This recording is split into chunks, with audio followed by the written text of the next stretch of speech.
ඉතින් ළමයි good morning මේ උඹ දවසේ vlog එකක් දාන්න බැරුණා. ඉතින් මේ අපි මේ වැඩකට ආවා කොහෙද මේ කොහෙද මම කියන්නේ මාතර මේ පාලටුවට ආවා අපි මේ පොඩි වැඩකට. එන ගමන් මේ වීඩියෝ එකක් ගන්න දෙන්නා. රන්දික ඉන්නවා මේ මගේ යාළුවා. එදා ඉඳන් හිටපු මගේ යාළුවා. ඉතින් guys මේ පෙන්නන්නම් පොඩ්ඩක් ඉන්න මේ පාලටුව විහාරය මම බලා ගන්න යාළුවනේ. ඉතින් මේ පේන හැටි පාලටුව බෞද්ධෝදය විහාරය. මේ දැන් අපි එතනට තමයි යන්නේ. ඉතින් අපි අතුරට ගිහිම වීඩියෝ එකට සෙට් වෙමු. ඉතින් මේ යනකොට මේ පැත්තේ මේ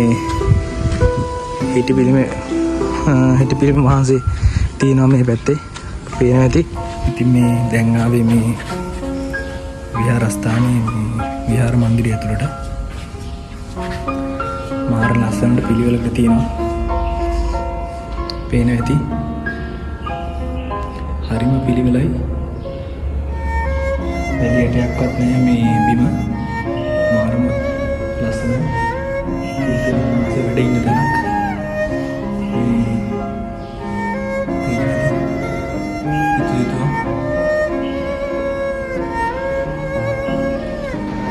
පේනවා ඇති ඔයාලට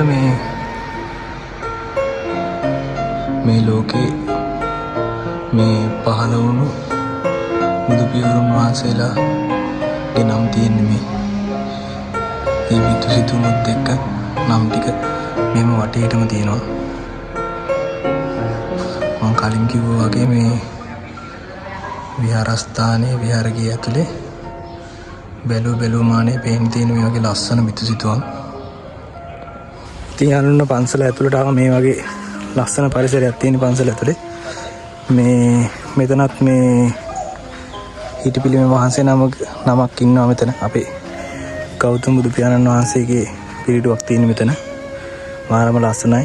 රත්තරන් පාටින් මේ පේන ඇති ඔයාලට. ඉතින් මේ මගේ පිටිපස්සෙන් පේන්නේ මේ පාලටුව පන්සලේ තියෙන බුදු පිළිම වහන්සේ හිටපිලිම වහන්සේ මේ අපේ ගෞතම බුදු පියාණන් වහන්සේගේ අන්න. ඉතින් මේ තව පොඩි දෙයක් තියෙනවා පෙන්නන්න.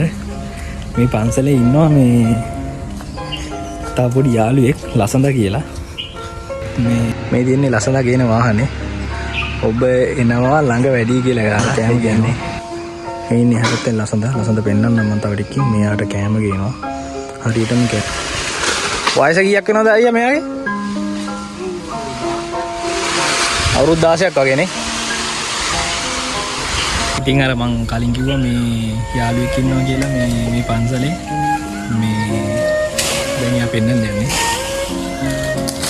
මේ ඉන්නේ ලසඳා පන්සලේ එකම වස්තුව. ඒ කියන්නේ මේ තාම මෙයාට වයස නැහැ. අයියා කිව්වා නේද මේ අවුරුදු 16ක් විතර වෙන්නේ. මාර ආදරයක් තියෙන මෙයාට පේනවා ඇති.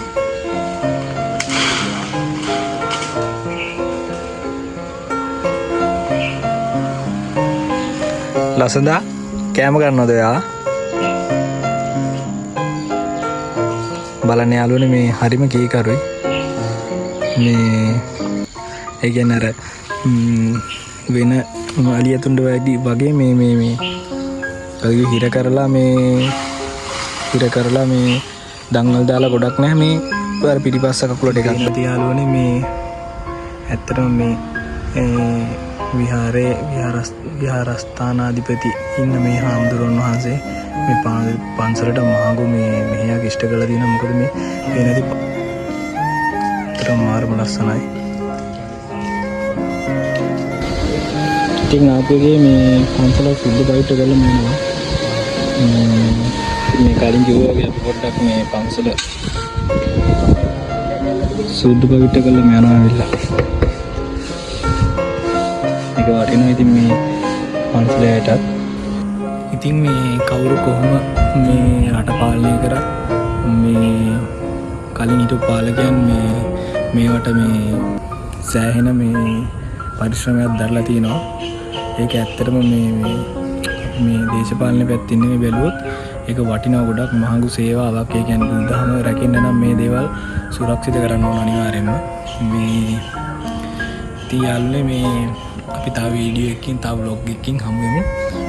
සුබ දවසක් ඔයාලා පරිස්සමෙන් ඉන්න.